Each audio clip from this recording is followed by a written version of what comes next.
I'm delighted to talk to you about the economics of virtual currency and Bitcoin. And this topic has been just an incredibly fun and exciting topic to research and learn about. It's emerged in the public imagination over the last 2 or 3 years as a key piece of technology that might really change the way finance works for consumers, for people in developing countries, and for the way that financial institutions actually conduct their business. So one of the things that's challenging about this technology is that there's so many details about it, about how it works. And just like in the early days of the internet, if you went to a conference about the internet, you would hear people talking about protocols and SMTP and FTP and how we get packets around. And really none of the things that you would talk about in that kind of a technical environment would really be important for knowing whether you should start Amazon.com or eBay, or whether you should invent PayPal, or whether Pets.com would succeed or fail.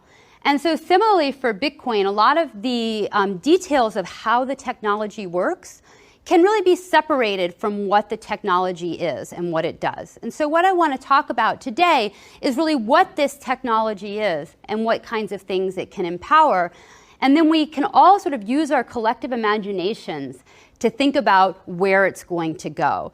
And just like having this conversation in 1993 or 1994, we could have very informed guesses based on economics and needs and shipping costs and warehouse costs and logistics and communication needs. We could make some very interesting predictions. Probably none of us would have realized how exciting YouTube or Twitter or all these other things that people figured out to do later would be. And so in a similar way, we're not going to be able to fully forecast the best uses of this new technology.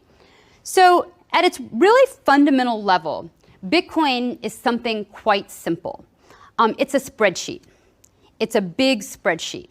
Now you might think, well, wait, Lotus 123 was invented in around the 1980s. So what's new here? And in fact, really to think about the history of spreadsheets, we need to go back before they were called spreadsheets. They were actually called ledgers. And so in the beginning of commerce, in primitive economies, you might have learned in some class that people bartered, an apple for an orange, or a dead deer for a hunting knife. But in fact, that is really not how commerce emerged for the most part.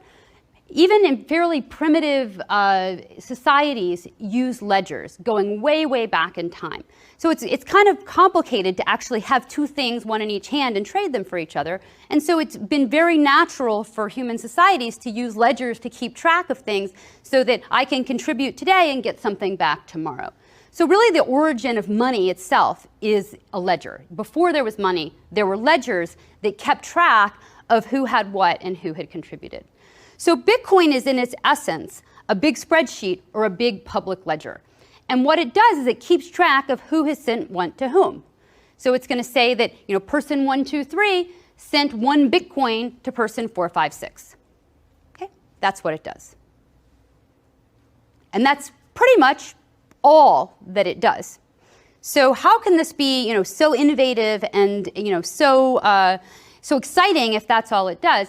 Well, if you imagine for a second that we just put up a big spreadsheet that kept track of trillions of dollars and we just posted it on the internet from a server, what do you think would happen?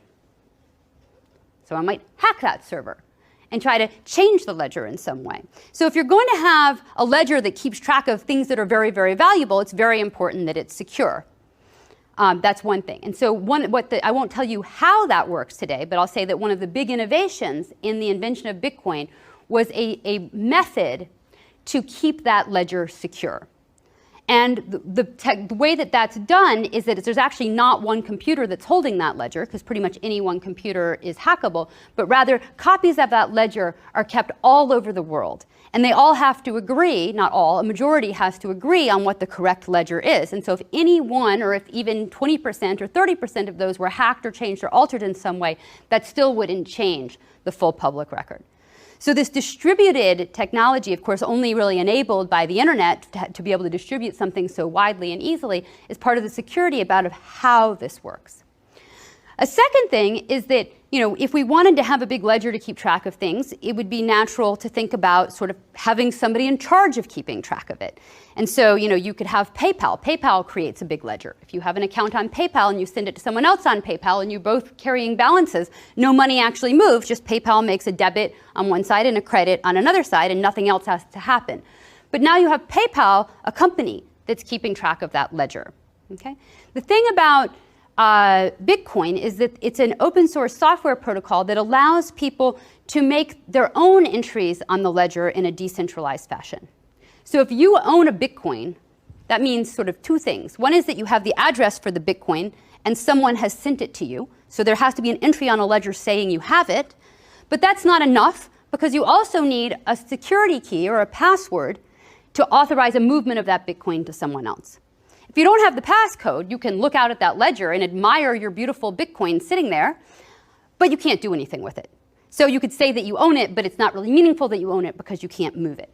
If you have the password and you have an entry on the ledger that says it's yours, then you have something of value that you can actually do something with. And what can you do with it? Well, exactly one thing. You can authorize a movement to someone else. Okay? But hopefully that person is going to give you something back, and that's what makes it useful. Okay? So that's it. Big public spreadsheet with some passwords and some really cool ways to keep it from getting hacked. All right? So why is that important and sort of useful? Well, first of all, it's the first time that we have a purely digital asset where the whole definition of owning that asset is just the digital thing. There is no corresponding physical asset. And that's going to allow many things. Probably the easiest thing is just that I can send something of value to you digitally with the same kind of time frame and user experience as sending an email. That's something I can do globally. I can do it without asking anybody's permission, without requiring some other institution to do something for me. I can just do it. Information and contractability, making things easier and more frictionless, and allowing people to transact with each other without such a level of trust has enabled huge markets to grow where no market existed before. And digital money is going to allow that to happen in new services and applications, as well as making existing ones more efficient.